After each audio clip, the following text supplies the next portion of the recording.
একেবারে তুমি সঙ্গে থাকো এই মুহূর্তে সরাসরি আমরা এনআইএর বিশেষ আদালতের দিকে নজর রাখছি। শওকত মোল্লাকে সেখানে নিয়ে আসা হলো, কড়া নিরাপত্তা লক্ষ্য করা যাচ্ছে, গার্ডরেল দিয়ে এলাকা ঘিরে ফেলা হলো। দেখুন একবার সেই ছবি, টিভি9 বাংলা এক্সক্লুসিভলি সেই ছবি আপনাদের সামনে তুলে ধরছে। দেখতেই পাচ্ছেন কড়া নিরাপত্তা, একেবারে গার্ডরেল দিয়ে এলাকাটা ঘিরে ফেলা হয়েছে। শওকত মোল্লাকে এনআইএর বিশেষ আদালতে নিয়ে আসা হলো। সুজয় রয়েছেন আমাদের সঙ্গে। সুজয়, একেবারে দেখো এই মুহূর্তে আমরা সরাসরি ছবি দেখাচ্ছি কোর্ট লকআপে যে মুহূর্তে শওকত মোল্লাকে নিয়ে আসা হলো এবং পুলিশ এবং কেন্দ্রীয় বাহিনীর ঘেরাটোপটা দেখো, অত্যন্ত কড়া নিরাপত্তার মধ্যে তাকে নিয়ে আসা হয়েছে। যেহেতু এই মুহূর্তে তিনি হাই রিস্কের মধ্যে রয়েছেন, সেজন্য নিরাপত্তায় যাতে কোনো রকম কোনো সমস্যা না হয়, তার দিকে যাতে কোনো রকম কোনো অ্যাটাক না হয় সেই চেষ্টা করা হয়েছে। কিন্তু তারপরে দেখা গেলো যখন কোর্ট লকআপে নেওয়া হলো, জলের বোতল ছোড়া হয়েছে শওকত মোল্লাকে লক্ষ্য করে। সেই ছবি আমরা সরাসরি দেখিয়েছি, জলের বোতল ছোড়া হয়েছে। এর আগে যেমন তাকে লক্ষ্য করে ডিম ছোড়া হয়েছিল এনআইএ দপ্তরের বাইরে, এবার তাকে লক্ষ্য করে জলের বোতল ছোড়া হয়েছে। এবং এই শওকত মোল্লাকে আর কিছু সময়ের মধ্যেই বিশেষ এনআইএ আদালতের বিচারক তার সামনে পেশ করা হবে এবং এনআইএর তরফ থেকে 14 দিনের জন্য তাকে হেফাজতে চাওয়া হবে। কেন চাওয়া হবে? ভাঙড়ে গত মার্চ মাসে যে ঘটনা ঘটেছিল, বোমা বাঁধতে গিয়ে এক তৃণমূল কর্মী মারা গিয়েছিলেন এবং আরও বেশ কয়েকজন জখম হয়েছিল। সেই ঘটনায় একেবারে মূল ষড়যন্ত্রকারী হিসাবে এই শওকত মোল্লাকে দেখানো হচ্ছে। অর্থাৎ এনআইএর দাবি যে মূল ষড়যন্ত্রকারী ছিল এই শওকত মোল্লা। বোমা বাঁধার নির্দেশটাও শওকত মোল্লা দিয়েছিল এবং বোমা বাঁধ দিকে যখন মানুষ মারা যায়, জখম হয়, তখন দেহ লোপাটের নির্দেশটাও শওকত মোল্লার থেকেই এসেছিল। তার কারণ একটা সাদা স্করপিও গাড়িতে করে দেহ অন্যত্র লোপাট করা হয় এবং জখমদের হাসপাতালে নিয়ে যাওয়া হয়েছিল অ্যাম্বুলেন্সে। এবং সেখানে মাঝপথে যখন এক ব্যক্তি মারা যান, যিনি মারা গিয়েছেন, তার দেহটা ভেড়ির ধারে রেখে দেওয়া হয়েছিল। আমি ছবিটা দেখানোর চেষ্টা করব যে কেন্দ্রীয় বাহিনীর তৎপরতা দেখতে পাচ্ছ, যে কারণ যেহেতু এখানে বাইরে থেকে মূলত দক্ষিণ চব্বিশ পরগনা থেকে প্রচুর মানুষ এসছে, ক্যানিং পূর্ব থেকে প্রচুর মানুষ এসছে, তারা বিক্ষোভ দেখাচ্ছেন। সকাল থেকে আমরা দেখলাম বিজেপি কর্মী সমর্থকেরা এসছে। ফলে আদালত চত্বরে নিরাপত্তা নিয়ে যাতে কোনো সমস্যা না হয় সেই বিষয়টাতে পুলিশের তরফ থেকে এবং কেন্দ্রীয় বাহিনীর তরফ থেকে তৎপরতা প্রথম থেকে লক্ষ্য করা যাচ্ছে। শওকত মোল্লাকে আমরা দেখলাম সাদা স্করপিও গাড়িতে নিয়ে আসা হলো, একদম গাড়ির মাঝের সিটে দুজন অফিসার, এনআইএ অফিসারের মাঝখানে বসিয়ে নিয়ে আসা হলো এবং আগে পেছনে কেন্দ্রীয় বাহিনীর তরফ থেকে সিআরপিএফের জওয়ানের গাড়িও ছিল, যাতে রাস্তায় যে পথে নিয়ে আসা হয়েছে তাকে সেখানে কোনো রকম কোনো নিরাপত্তাজনিত সমস্যা না। আমি ছবিটা দেখাচ্ছি, এই সেই গাড়িতে করে নিয়ে আসা হয়েছে এবং এই গাড়ির আমি ছবিটা দেখাবো ঠিক শওকত মোল্লাকে কোন জায়গায় বসানো হয়েছিল। এই যে ছবিটা দেখছো, এই যে খবরের কাগজ, এই খবরের কাগজ দিয়ে জানলা ঢেকে দেওয়া হয়েছিল যাতে দুদিক থেকে দেখা না যায়। ঠিক মাঝখানে, এই গাড়ির ঠিক মাঝখানে বসানো হয়েছিল শওকত মোল্লাকে, যেটা আমার সহকর্মী সুমন দেখাচ্ছিল। গাড়ি এবং ডিম ছোড়া হয়েছিল। দেখো, জানতে চাইবো এই শওকত মোল্লার বিরুদ্ধে মূলত কি কি অভিযোগ আজ আনতে চলেছেন এনআইএ এর আধিকারিকেরা? কোন কোন ধারা তাকে দেওয়া হচ্ছে?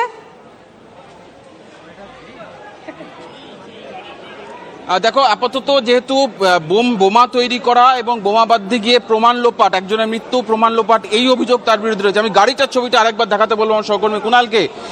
একাধিক ডিম ছোড়া হয়েছে শওকত মোল্লার গাড়ি লক্ষ্য করে দেখতে পাচ্ছ যে ডিম ছোড়া হয়েছে, কাঁচা ডিম, তার নিদর্শন এখনো রয়েছে। এবং শুধু সামনে নয়, পেছনেও, গাড়ির পেছন দিকটা যদি লক্ষ্য করো এখানেও রয়েছে।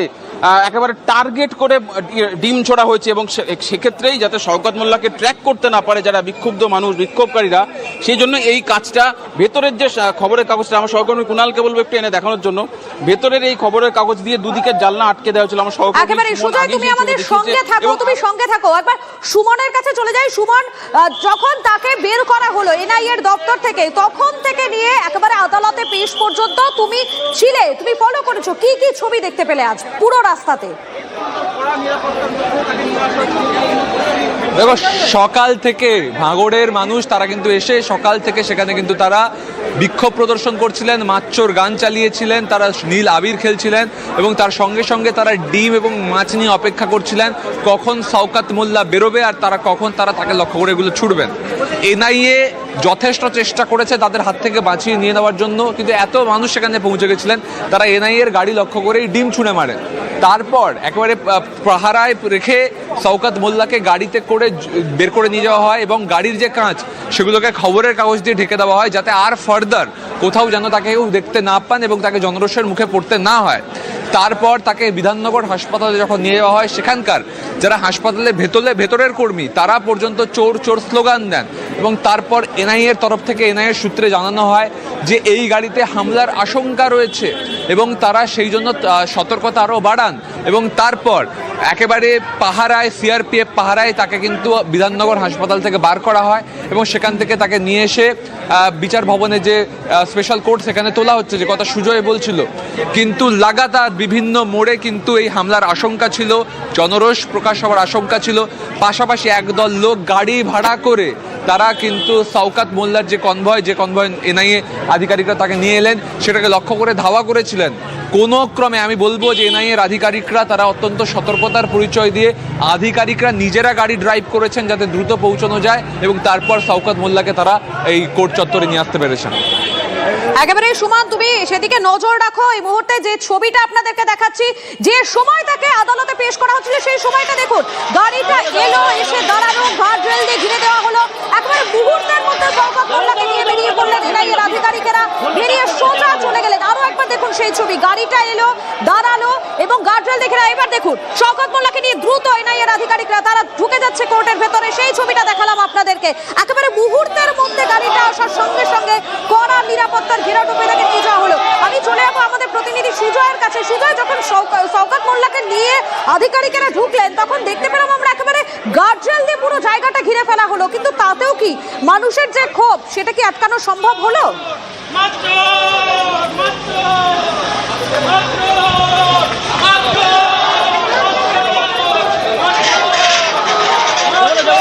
সুজয়, শোনা যাচ্ছে?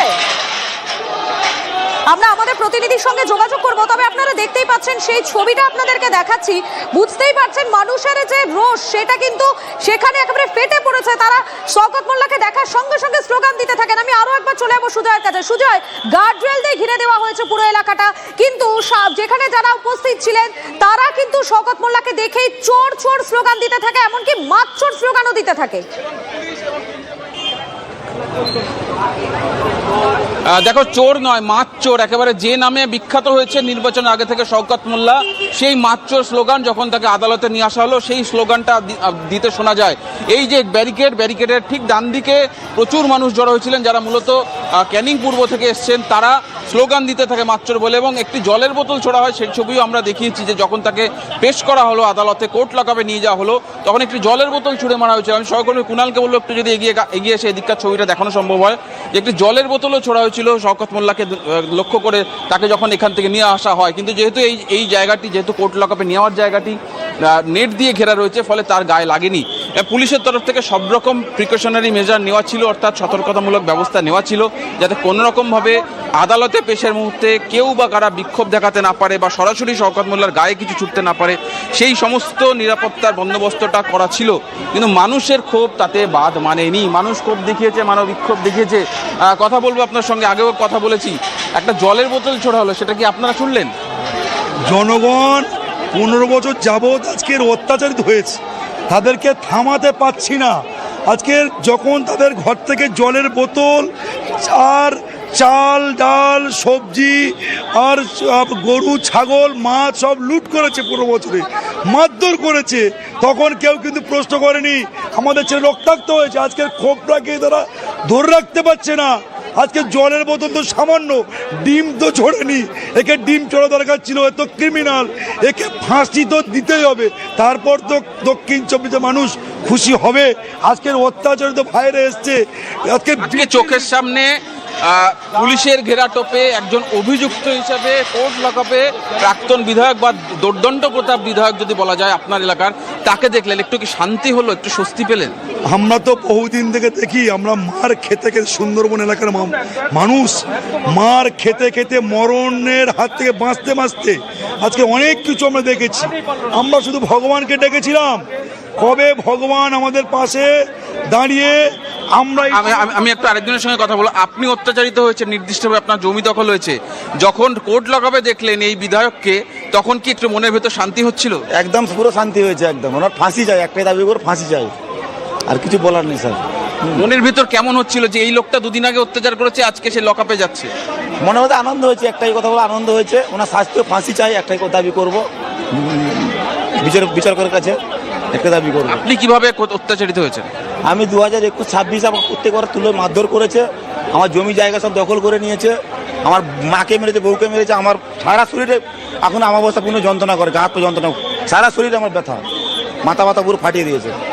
এরপরে যেদিন যেদিন কোর্টে আনা হবে সেদিন আসবেন? একদম আসবো, আমার দাদা আছে, দাদার নেতৃত্বে আমরা আসবো। এরপরে প্রত্যেক দিন কোর্টে আসবেন? আসলে তো অবশ্যই যতক্ষণ ফাঁসির অর্ডার হচ্ছে ততক্ষণ আমরা অবশ্যই আসবো। ওর ফাঁসি দেখতে চাই, ফাঁসি দেখতে চাইছি, একদম ফাঁসি দেখতে। আপনিও অত্যাচারিত, কেমন লাগছিল যখন লকআপে ঢুকলো? খুব খুশি হয়েছি আমরা। ও তো লোককে ছোটাতো, ও কেমন ভাবে ছুটে ঢুকলো, ওটা ওর জ্ঞান হওয়া দরকার ছিল। ওটা মানুষকে ছোটানোর তার প্রাপ্তি। হ্যাঁ, এটাই ওর ব্যাপ্য ছিল। আমি খুব খুশি হয়েছি। শুনতে পাচ্ছ যে মানুষজন যারা অত্যাচারিত হয়েছে তাদের ক্ষোভ জন্মেছিল, তারা কিছুটা খুশি হয়েছেন যখন চোখের সামনে। একেবারে সুজয়, তুমি আমাদের সঙ্গে থাকো। আরো একবার আপনাদেরকে দেখায় যে মুহূর্তে তাকে এই এনআইএর বিশেষ আদালতে নিয়ে আসা হয়েছে, সেই মুহূর্তে কি ছবি ধরা পড়েছে দেখুন আরেকবার।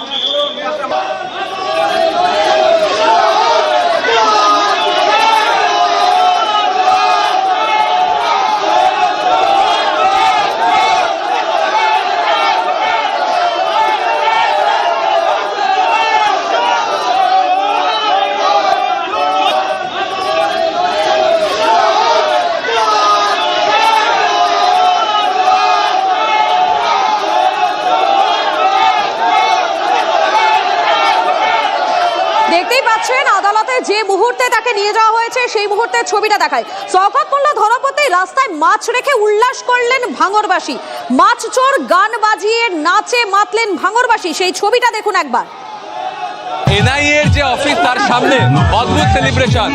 শওকত মোল্লা বেরোবেন এবং তাকে গ্রেপ্তার করার পর এভাবেই কিন্তু মাছ নিয়ে ডিম নিয়েছে সেলিব্রেশন চলছে এবং তারা কিন্তু মাছ চোর গান চালিয়েছেন, তার সঙ্গে সঙ্গে মাছ নিয়ে আসা হয়েছে এবং তারপর কিন্তু সেলিব্রেশন চলছে একেবারে এই এনআইএ অফিসের সামনে। তারা কিন্তু মাছ নিয়ে এসে রীতিমতন শওকতের গ্রেপ্তারিকে সেলিব্রেট করছেন। একজনকে শওকত সাজানো হয়েছে এবং তারা কিন্তু এভাবেই সেলিব্রেট করছেন। মাছ চোর গান চলছে, তার সঙ্গে সঙ্গে কিন্তু সেলিব্রেট করা হচ্ছে শওকতকে, সেলিব্রেট করা হচ্ছে শওকত মোল্লার গ্রেপ্তারিকে। এভাবেই কিন্তু সেলিব্রেট করছেন ভাঙড়বাসী। মাছ তো এখানে ভেজে খেতে পারবে না, তবু আমরা ভালোবেসে মাছটা আনলাম। শেষ দেখান করছে ওই পচা ডিমে নিচ্ছে, ও তো ভালো ডিমও পচা ডিমের গান মারলেও ডিমের গন্ধে গন্ধে জেলে ভাত খাবে। সেজন্যই কিন্তু সেলিব্রেশন চলছে, হাতে মাছ নিয়ে ডিম নিয়ে কিন্তু ভাঙড়বাসী সেলিব্রেট করছে। শওকত মোল্লা চুরি করেছে, ওই যে দেখতে মরে গেছে, ফ্রিজে ছিল। ও মাছও চুরি করে বাংলাদেশ পালাচ্ছিল, এমনি এমনি মাছ চুরি করে বাংলাদেশ চলে যাচ্ছিল শওকত মোল্লা, সেই অভিযোগ রয়েছে এবং তারপরে কিন্তু মাছ আর ডিম এসে সেলিব্রেশন এই ভাঙড়বাসীর। ক্যামেরায় টিকুর সঙ্গে সুমন, টিভি9 বাংলা, কলকাতা।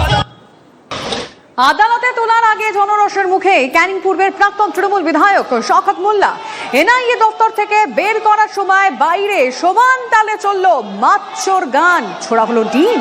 হামলার বিষয়টি আগাম আঁচ করতেই কড়া নিরাপত্তার ব্যবস্থা করে এনআইএ। গাড়িতে করে বের করা হয় শওকতকে, আর তারপরে আদালতে নিয়ে যাওয়ার সময় শওকতের গাড়ি ধাওয়া করে অসংখ্য জনতা। মানুষ তারা কিন্তু উন্মত্ত হয়ে উঠেছেন এবং শওকত মোল্লা। আমরা একদম আদালতে প্রবেশের সময়কার ছবিটা আপনাদেরকে দেখাচ্ছি। সুজয় যেমনটা বলছিল যে ভিড় থেকে কিন্তু একটা জলের বোতল, মধুকল্পিত একটা জলের বোতল পর্যন্ত ছোড়া হয়, একদম নিমেষের মধ্যে, কয়েক সেকেন্ডের মধ্যে তাকে গাড়ি থেকে নামিয়ে আদালতে নিয়ে যাওয়া হয়। কিন্তু তার আগে মানে আদালতে প্রবেশের আগের ছবিটা দেখাবো। ডিম ছোড়া হয় তাকে লক্ষ্য করে, গাড়ির মধ্যে ডিমের দাগ, এখনো ডিম ছোড়া হয়েছিল সেই চিহ্ন পরিষ্কার ভাবে দেখা যাচ্ছে। গাড়ির একেবারে গায়ে দেখা যাচ্ছে, গাড়ির কাছে ডিম ছোড়া হয়েছিল সেইটা এখন অবধি পরিষ্কার দেখা যাচ্ছে। সাধারণ মানুষের ক্ষোভ বেরিয়ে আসছে বারবার, বিভিন্ন ঘটনায় দেখছি আমরা তৃণমূল নেতাদের দেখে, আর এবার শওকত মোল্লা।